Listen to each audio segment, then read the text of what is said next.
வணக்கம் நண்பர்களே, மற்றொரு உரையாடலில் இணைந்து கொள்கின்றோம். இன்று சர்வதேசமே மிகவும் பதட்டமான நிலையில இருக்கின்றது.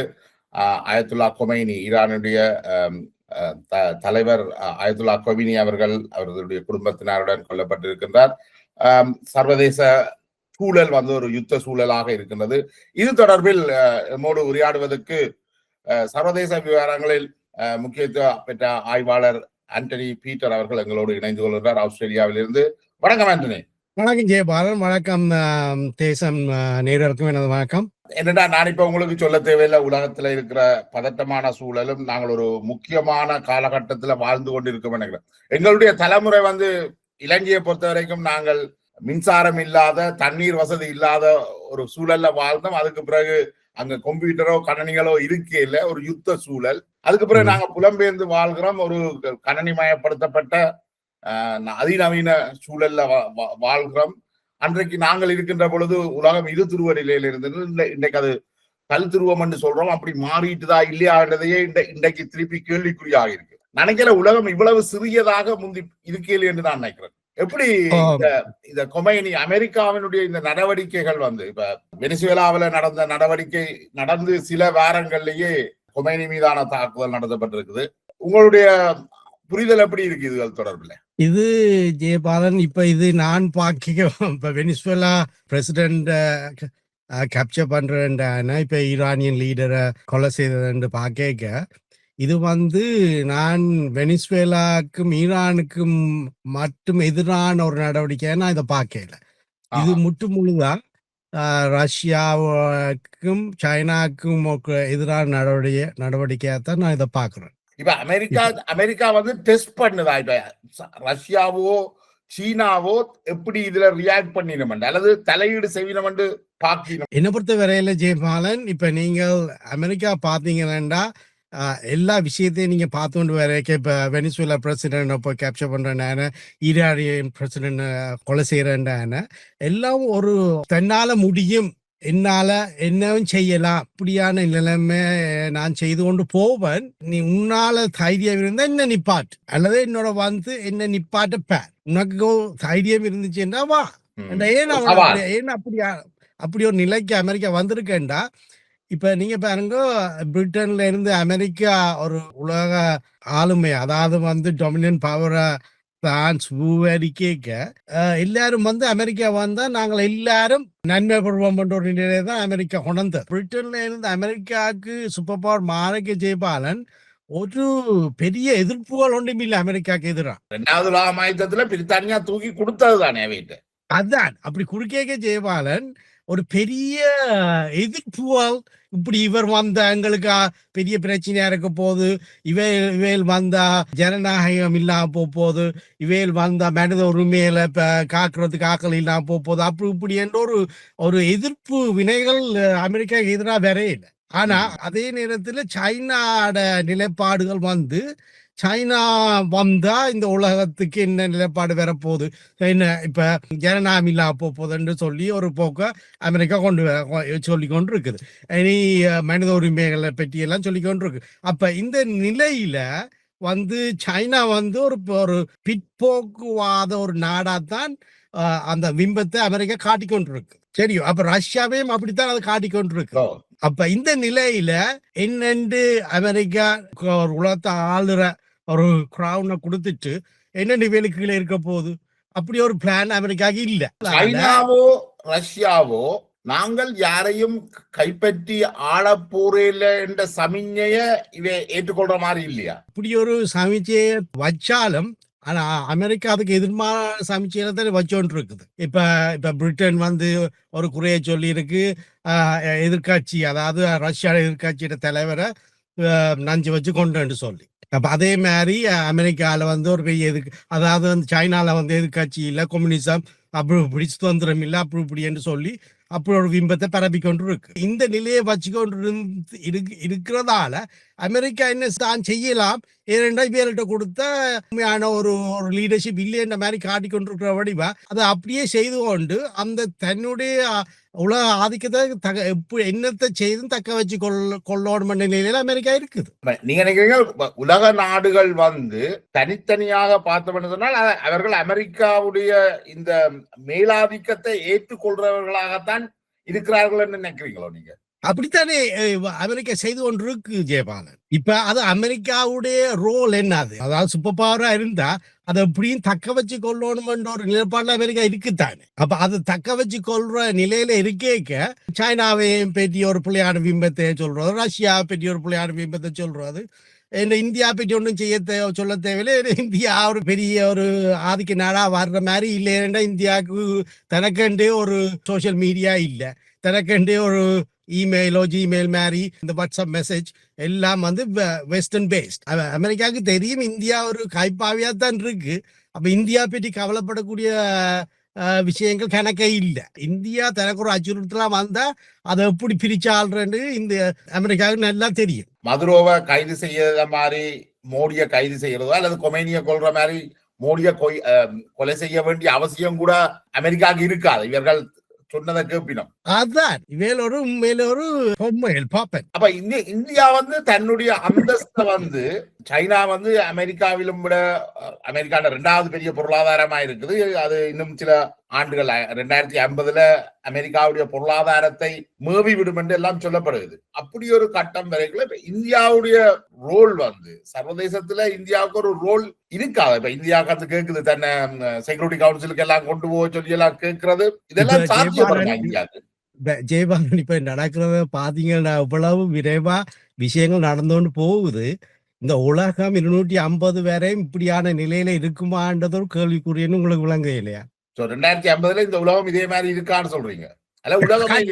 ஏனண்டா அப்படி இருந்துச்சுண்டா அது உண்மையில இந்த இந்த உலக ஆதிக்க கேடயத்தை சைனாட்ட கொடுக்குற மாதிரி போயிடும். இப்ப அமெரிக்கா எடுக்கிற ஒவ்வொரு நடவடிக்கையும் சைனா வந்து அமெரிக்காவுடைய பொருளாதாரத்தை மேவாம இருக்கிறதுக்கான நடவடிக்கை என்றுதான் நீங்க பாக்குறீங்க, அப்படியா?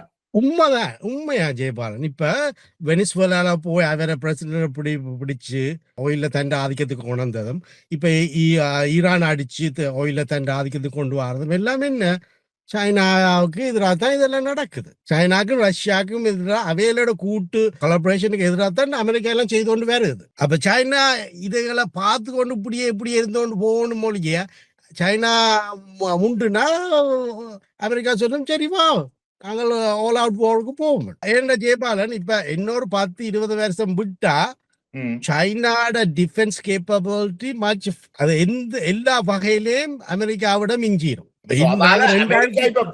யுத்தத்துக்கு இழுக்குதுன்னு சொல்றீங்க சைனாவை? அதுதான் நடக்குது. அதான் சொல்றேன். நான் முதல்ல இந்த இன்டர்வியூ துவங்கும் போதே என்ன சொன்னான், நான் எல்லாம் செய்து கொண்டு இருப்பான். உனக்கு அதிகாரம் இருந்து உனக்கு ஆற்றல் இருந்தா என்ன நிப்பாட். அப்படி ஒரு ஆல் அவுட் போருக்கு வந்தா நியூக்ளியர் கேப்பபிலிட்டி தான் கடைசி வெப்பனா இருக்க போகுது. அது ஓகே தானே ஜெயபாலன். அமெரிக்காவுக்கு என்ன பொறுத்த வரையில அமெரிக்காவோட நிலைப்பாட்டுல இன்றைய பாருங்க பிரபாரம் விளையாடி பிரபாரனால வெள்ளையெல்லாம் போச்சு. ஆனா அமெரிக்கா அப்படி ஒரு விளையாட்டுக்கு போனா அமெரிக்கா வெல்லும் விளங்க இல்லையா? இப்ப பாருங்க, இப்ப அமெரிக்கா இஸ்ரேலை உருவாக்கி அந்த நாட்டுக்குரிய மேம்படுத்துறதுக்குரிய விஷயங்களை செய்து அணு ஆயுதங்களையும் கொடுத்து ஒரு அலாய தண்ட நோக்கங்களை முன்னேற்றத்துக்கு இப்ப வச்சிருக்கு. இப்ப பாருங்க, போய் ஈரான் அடிக்கிறதோ என்னத்தை செய்யறேன்றாலும் நம்பகரமான ஒரு அலாய் வந்து அமெரிக்காக்கு இருக்கு மிடில் ஈஸ்ட்ல. இப்படி ஒன்ற ரஷ்யன் செய்யலுமா அல்ல சைனீஸ் செய்யலுமா? அப்ப நீங்கள் சொல்ற பாயிண்ட் வந்து வேலை முக்கியம் வேண்டாம். அமெரிக்காவுக்கு வந்து இஸ்ரேல் வந்து இப்ப லயபிலிட்டியா தான் போயிட்டுது. ஆனா அந்த லயபிலிட்டி அமெரிக்கா வச்சிருக்குது ஏதோ ஒரு தேவைக்காக. இப்ப ஈரான் அடிக்கிறதுக்கு இன்றைக்கு இஸ்ரேலும் கை கொடுத்து தானே இருக்குது. ஆனா இஸ்ரேலின் தூண்டுதலாலதான் அமெரிக்கா இறங்கினும் சொல்லப்படுது. அது என்ன? அது ஜெயபாலன் இதெல்லாம் ஒரு போர் தந்திரம் தான். அது சரியா? இப்ப அமெரிக்கா இப்படி சொல்லிக்கொண்டு இப்படி பின்னணியில இருக்கும். எல்லா விஷயங்களையும் A to Z எல்லாம் எக்ஸ்பிளைன் பண்ணிருக்கும் இஸ்ரேல் அமெரிக்கா. ஒரு விஷயமும் இஸ்ரேல் அமெரிக்காவுக்கு செய்யாது. ஏனென்றா அமெரிக்கா ஹை விழுந்துச்சுன்னா இஸ்ரேல் அதுக்குள்ள இருக்கணும். மிடில் ஈஸ்ட்ல இஸ்ரேல் நாடே இருக்காது. அப்ப அந்த நிலையில இருந்து கொண்டு அமெரிக்கா ஒன்றும் செய்ய கேட்கா கொள்ளாம ஒன்றும் இஸ்ரேல் செய்யாது. இப்ப ரஷ்யன்ஸ் வந்து தங்களோட நோக்கங்களை நிறைவேற்றுறதுக்கு ஒரு ஒரு எந்த ஒரு உலகத்திலேயே ஒரு நாட்டை உருவாக்கி அவைகளுக்கு ஒரு நியூக்ளியர் இதை கொடுத்து தங்களோட ஆதிக்கத்தை நிறைவேற்ற மாதிரி செய்யக்கூடிய ஆற்றல் இருக்குதான். நீங்க சொல்றீங்க எதிரிய வந்து எதிரியில வழியிலேயே போய் அழிக்கணும் இல்ல, இதிலும் பார்க்க பெட்டரான ஸ்ட்ராட்டஜி அவைகிட்ட இருக்கா இல்லையான்றதும் எங்களுக்கு தெரியாதானே, அல்லது வீக்கா தான் அது இருந்தும் பிரயோசனம் இல்லை தானே ஜெயபாலன். இப்ப அமெரிக்கா என்ன மாதிரி இந்த உலகத்தை இப்ப கையாளன்னு பாக்க சைனாட பெல்ட் அண்ட் ரோட் இனிஷியேட்டிவ்ஸ் வந்து எல்லாருக்கும் ஜொப்ப கொடுத்து நாட்டை முன்னேற்றத்துக்கு நல்ல ஸ்ட்ராட்டஜியா இருந்தாலும் அமெரிக்கா தான் இப்ப வெளில போகுது. இப்ப ஆல் அவுட் வார்ன்னு வந்தா இப்ப அவைகளுக்குரிய நல்ல கொள்கைகள் இருக்கலாம். ஆனா இப்ப அமெரிக்கா தான் தன் உலக ஆதிக்கத்தை காப்பாற்றுறதுக்கு எல்லா வேலையும் செய்து கொண்டு கேட்க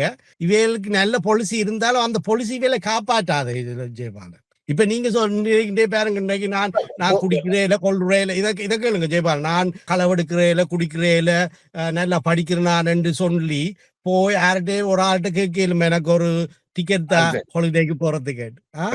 ஒரு ஹாலிடேக்கு நான் லண்டன் போறேன், நான் ஆஸ்திரேலியால எல்லாம் இன்னும் எல்லாத்தையும் நல்லபடியா செய்யறேன், எனக்கு ஒரு ஹாலிடேக்கு ஒரு டிக்கெட் தானா தருவானோ. அப்ப அந்த விதத்துல இப்ப ரஷ்யா வேணும்னா நான் இப்படி எல்லாம் செய்ய மாட்டேன், இப்படி எல்லாம் நல்ல பிள்ளையா இருப்பேன், சைனாவும் சொல்லலாம் நான் பிரிச்சால மாட்டேன், நான் இப்படி அகதியில வாராக்களை வச்சு அந்த நாட்டை பிரிச்சால மாட்டேன், அப்படி இப்படி எல்லாம் சொல்லலாம். இப்படி ஒரு பாலிசியை வச்சுட்டு இருக்கிறதால எவ்வளவு இவைகளால் அந்த உலகத்தை ஆளக்கூடிய ஒரு வல்லமை ஏற்படுத்தி கொள்ளலாம். இப்ப பிரிட்டன் வந்து இவ்வளவு பேரை கொலை செய்து இந்த நாடுகளை கைப்பாற்றி ஆளாட்டிக்கு இன்றைக்கு அமெரிக்காவோட ஒரு சூப்பர் பவரே இருந்திருக்கிறது சான்ஸே இல்லை தானே.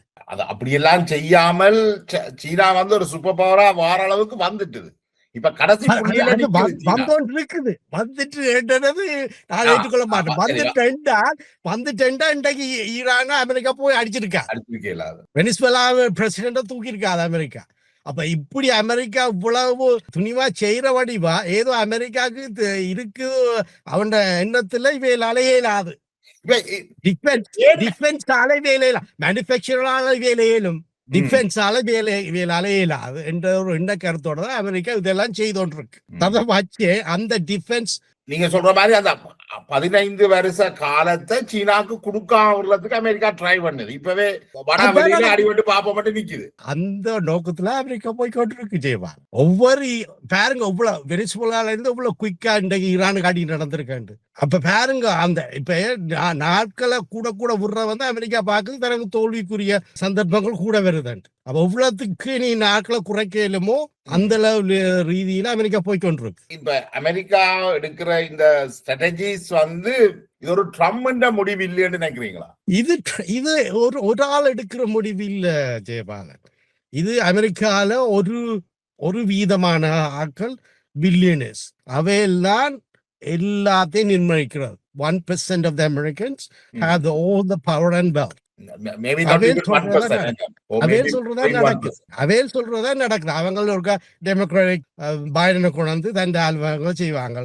அதுல கொஞ்சம் குளறுபடி வந்து ரிப்பப்ளிகன் கொண்டு ட்ரம்புக்களால செய்யறாங்க. இப்ப அவையில் அந்த 1% பவர்ஃபுல் அமெரிக்கன்ஸை கேட்காட்டிக்கு JF கென்னடிக்கு என்ன நடந்தது, ஏப்ரஹாம் லிங்கனுக்கு என்ன நடந்தது, they will get shot. So இவேல் வந்து ஒரு பொம்மை, பிரசிடென்ட் வந்து ஒரு பொம்மை, தான் நினைச்சபடி எல்லாரும் செய்யலாம். இது ஒரு 1% of the Americans who have the wealth and power, they call the shots.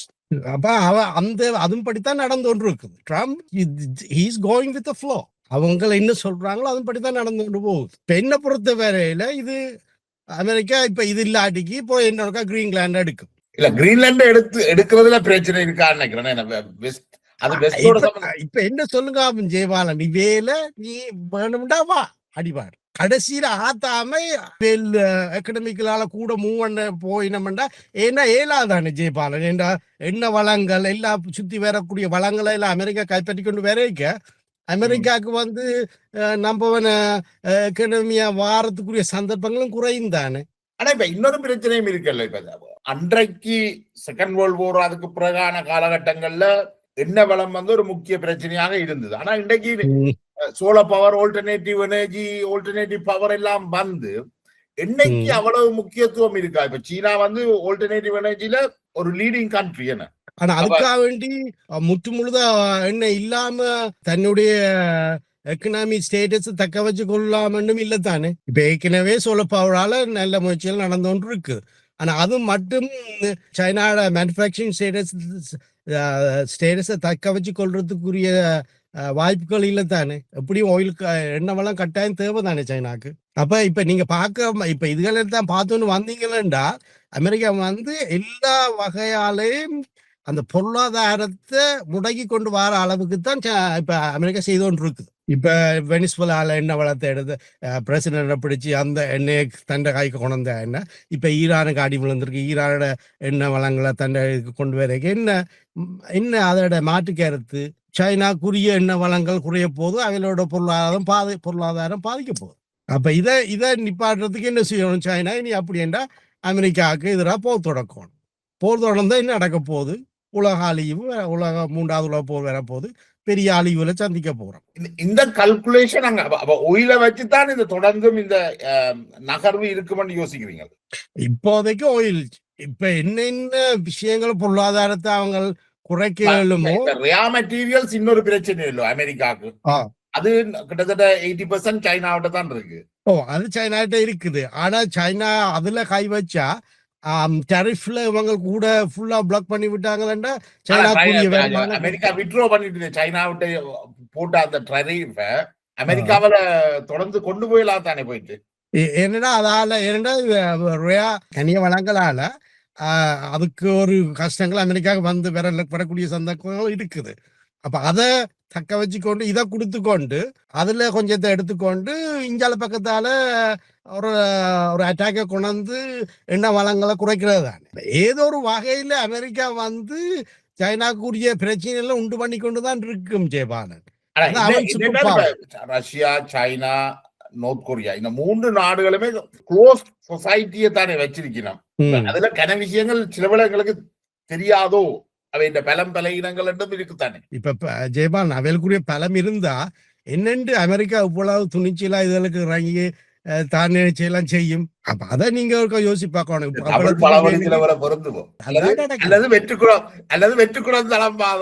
உண்மையில பாத்தீங்கன்னா ஜெயபாலன் இப்ப சைனாவையும் ரஷ்யாவையும் நம்பி வெனிசுவேலன் பிரசிடென்ட்டுக்கு என்ன நடந்திருக்கு, அதே மாதிரி ஈரானியன் லீடருக்கு என்ன நடந்திருக்கு.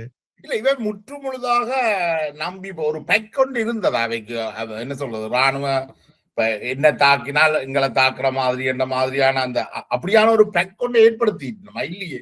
ஏன் ஏற்படுத்தாம ஏலாமே இருக்குது அமெரிக்கா விடாண்டதாலியா அவ்வளவுக்குரிய பரிணாம வளர்ச்சியும் இல்லை. அதான் சொல்றேன் ஜெயபால். இப்ப பாருங்க அமெரிக்கா போய் ஒரு நாட்டை உருவாக்கி அவைகளுக்கு நியூக்ளியர் வெப்பன்ஸை கொடுத்து ஒரு பெரிய பலமான ஒரு நாட்டை இஸ்ரேல உருவாக்கி வச்சிருக்கு. அப்ப ஏன் ரஷ்யா ஈரானுக்கு அப்படி செய்ய முடியல? சைனா ஏன் போய் ஈரான் அவ்வளவுக்கு தோளுக்கு தோல் நின்று செய்ய இல்லாம இருக்குது. அப்ப அதைத்தானே அமெரிக்கா அதை அட்வான்டேஜா பாவிச்சு கொண்டிருக்கு. மிடில் ஈஸ்ட்ல இதுக்கு ஒரு பெரிய பலம் ஒன்று இருந்திருக்கு. நீங்கள் நாடுகளை போய் பிடிக்க தேவையில்லை, ஆனால் குறைந்தபட்சம் உங்களுக்கு சார்பாக இருக்கிற நாடுகளை நீங்கள் பலப்படுத்தல. அதான் இவையோட பலவீனம் ஜெயபா. இதே விரும்பலையா அல்லது அப்படி ஒன்று செய்ய போனால் ஒரு யுத்தத்துக்குள்ள போக வேண்டி வருமானு நினைச்சினமா? ஏன் அது அதாவது ஜெயமாலன் இன்னும் வேலுக்குள்ள பாருங்க. இஸ்ரேல பாத்தீங்க, அமெரிக்கா பாத்தீங்கன்னா ஓல்ட் டெஸ்டமென்ட் ஒரு ரிலிஜன் என்ற ஒரு காமன் ஐடியாலஜி இருக்கு. யாருக்கு? அமெரிக்கன்ஸுக்கும் இஸ்ரேலுக்கு. நான் பைபிள முழுதா வாசினான். ஓல்ட் டெஸ்டமெண்ட் போய்க்க ரெண்டும் ஒன்று தான். அவைகளுக்கு இருக்கக்கூடிய கடவுளும் அவைகளோட ப்ராஃபட்ஸும் எல்லாம் எங்களோட ஓல்ட் டெஸ்டமெண்ட்ல ஒன்று தான். கிறிஸ்டியனுடைய ஓல்ட் டெஸ்டமெண்ட் வேற யார்ட்டையும் ஒன்றுன்னு சொல்றீங்க? ஜூஷோட அடிப்படையில நீங்க இது 3 மாமன் மச்சான் தானே எல்லாம். அதான் சொல்றேன். அப்ப அந்த அளவுக்கு ஒரு அமெரிக்காவுக்கும் இஸ்ரேலுக்கும் ஒரு கனெக்ஷன் இருக்குது. அப்ப என்ன ஒரு கனெக்ஷன்? இப்ப வெனிசுலாவை எடுத்துக்கொண்டான, ஈரான் எடுத்துக்கொண்டான, அப்படி ஒரு ஏதாவது ஒரு கனெக்ஷன் இவைகளுக்கு இருக்குதா? சைனாக்கும் வெனிசுவேலாக்குமோ, சைனாக்கு ஈரானுக்குமோ, அல்லது ரஷ்யாவுக்கும் வெனிசுவேலாக்குமோ, ரஷ்யாவுக்கும் ஈரானுக்கு ஒரு ஒரு ஏதாவது என்னத்தையாவது வச்சு தாங்களா க்ளோஸா வர்றதுக்குரிய சந்தர்ப்பங்கள் இருக்குதா? இல்ல அதான் அந்த ஐடியாலஜி ஒரு பிரச்சனை. நீங்க சொல்றது வலு முக்கியமான பாயிண்ட் நினைக்கிறேன். இன்னைக்கு காலையிலே எனக்கும் ஒரு கேள்வி எழுந்தது என்றால், ரஷ்யாவும் ஈரானும் வந்து நெருக்கமா வாரத்துக்கு அங்கே ஒரு ஐடியாலஜி இருக்கு இல்லைன்னு. ஈரான் வந்து ஒரு மத ஆதிக்கம் உள்ள நாடு, அவர்கள் மத சார்பற்ற நாடுகள், சமவுடைமை கொள்கையை கொண்டவ. அப்ப அது வந்து அவைய நெருங்க விட இல்லைன்னு. அதுதான் பிரச்சனை ஜெயபால். அதைத்தான் அமெரிக்கா அட்வான்டேஜா பாவிச்சு கொண்டு இருக்குது. இப்ப நீங்க ஐடியாலஜி என்றது ஒரு கருத்தியல் என்றது வலு முக்கியமானதாக இருக்கேன ஒரு நினைவு கட்டாயமானது. அப்ப அதுக்காண்டித்தானே ஜெயபாலன். இப்ப நான் பெருசா எல்லாம் இப்ப நான் வந்து சயின்ஸ், நான் வந்து அறிவு சார்ந்த வகையில சிந்திக்கிறேன். அப்ப இப்ப கடவுள் உண்மையோ பொய்யோன்றத அதை நான் கதைக்க இப்ப நான் வரையில. அப்ப அப்படி ஒரு பைபிளை உருவாக்கி அதுக்கு சாதாரணமா தங்களுக்குரிய ஒரு சமயத்தையும் உருவாக்கி அப்படியான ஆக்களை கொண்டு ஒரு நாட்டை ஒரு பாகத்துல வச்சு அவைகளுக்கு எல்லா நாட்டையும் உருவாக்கி அவைகளுக்கு எல்லாத்தையும் கொடுக்க அது விளங்குதான். அதை பாருங்க, அந்த ஐடியாலஜி எவ்வளவு முக்கியம் என்றதை அவங்க காட்டுறாங்க. அதான் இந்த திட்டமிடல்ன்றது சொல்லுவாங்க. you don't have a plan, that means you are planning to fail. Exactly. அப்ப நீங்க சொல்ல வாருங்கள், the second world warல ஹிட்லர் வந்து யூதர்களை கொலை செய்த பிறகு உண்மையிலேயே யூதர்களுக்கான ஒரு இடத்தை ஜெர்மனியில தானே கொடுத்திருக்க வேணும். ஜெர்மனியில வாழ்ந்தவர்களுக்கு ஜெர்மன்ல தானே அந்த இடத்தை கொடுத்திருக்கணும். அப்படி ஜெர்மனியில வந்து ஜெர்மன் வந்து அமெரிக்கன் பிரிட்டிஷ் ஹைக்குள்ள விழுந்துட்டுது. அப்ப இனி அதுக்குள்ள பிரிச்சு ஆள வேண்டிய அவசியம் இல்லை தானே ஜெயபாலன். அதோட கனடாவே சைனீஸ் வந்து கனடாலே ஒரு பாகத்தை கேட்டது. அப்ப அதையும் கொடுக்கறது தேவையில்லை. அதுக்குள்ள ஜூஷ கொண்டு அதுக்குள்ள பெருசாடும் சாதிக்கலாதான ஜூஷ வச்சு இருந்திருக்கா ஜெயபாலன். இன்னும் எத்தனை 700 வருஷமா ஆள்றாங்க உலகத்தை. எத்தனை ரோமன் எம்பையர்ஸ், அந்த எத்தனை எம்பையர்ஸ் இது வரைக்கும் இந்த உலகத்துல வந்து போயிருக்கு. அவ்வளவுக்கும் அவ்வளவு நாலேஜ் தானே ஜெயபாலன். நாலேஜ வந்து நேர்மை, நியாயம், நீதி என்று பார்க்க கூடாது. என்ன அவர்கள் வந்து பிரித்தானியான்ற சின்ன ஒரு தீவுக்குள்ள இருந்து, இங்கிலாந்து தானே அப்ப இருந்தது, பிரித்தானியாவும் இல்ல.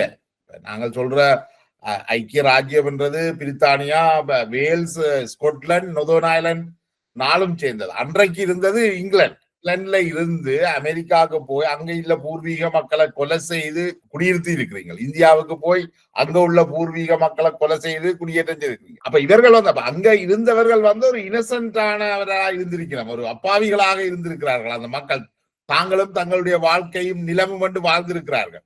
இவர்கள் தான் அந்த கொலைகளையும் செய்து உலகத்தை ஒரு நாகரிகமற்ற முறைக்கு கொண்டு வந்திருக்கிறாங்களே.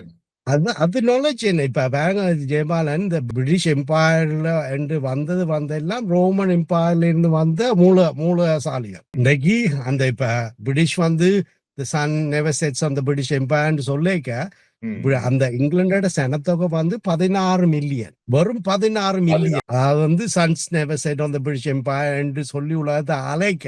அப்ப இது ரத்தத்திலையும் சதையிலையும் வந்து உலகத்தை நாங்கள் ஆள்றேன். மூல வளத்தாலதான் இந்த உலகத்தை ஆள்றாங்க.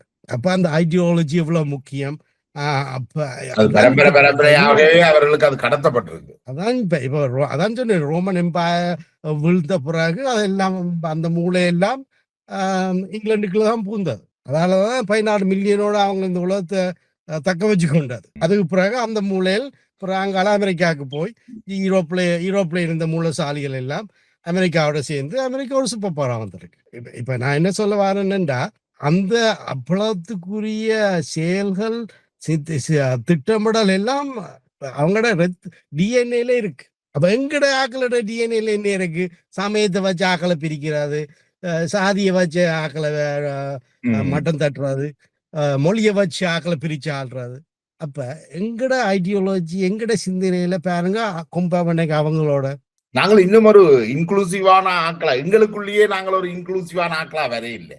அத நான் சொல்லுவேன், நாங்கள் பரிணாமம் அடையாத ஒரு ஒரு ஒரு காட்டுவாசிகள மாதிரி தான் நான் பார்க்குறேன். அறிவுகளோட அது மூலோபாய அறிவுகளோட கம்பேர் பண்ணிக்க ஜெயபாலன், நாங்கள் வந்து உண்மையில ஒரு பரிணாமம் அடையாத ஒரு காட்டுவாசிகள். அந்த இடத்துக்கு தான் நாங்கள் பரிணாமம் அடைஞ்சிருக்கிறோம் ஒழிய, ஆனா இந்த மேற்குலகத்தோட போட்டி போற அளவுக்கு இல்ல அவங்கள் சிந்திக்கிற அளவுக்குரிய பரிணாம வளர்ச்சி எங்களுக்கு இன்னும் வரையில. நீங்க சொல்றது கீழத்தேச அல்லது ஆசிய பிராந்தியத்துக்கு சொல்றீங்க. ஆசியாவோ அதான் மற்ற சொல்றேன். எல்லாருக்குமே தான். அதத்தான் சொல்றேன். மேற்குலகத்துக்கு அவங்களுக்கு அவங்களோட சிந்தனை செயல்கள் எல்லாம் ஏசியாவோ, ஆப்பிரிக்காவோ, தென் அமெரிக்காவோட ஒப்படைக்க அவங்க எல்லாம் எவ்வளவோ மேலே இருக்கிறாங்க.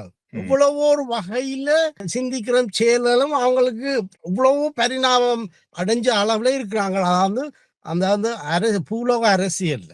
யார சொல்றீங்க? அதால அதாலதான் தென் அமெரிக்கா, ஆப்பிரிக்காவிலும் அந்த நிலைமை இருக்குன்னு சொல்றீங்களா?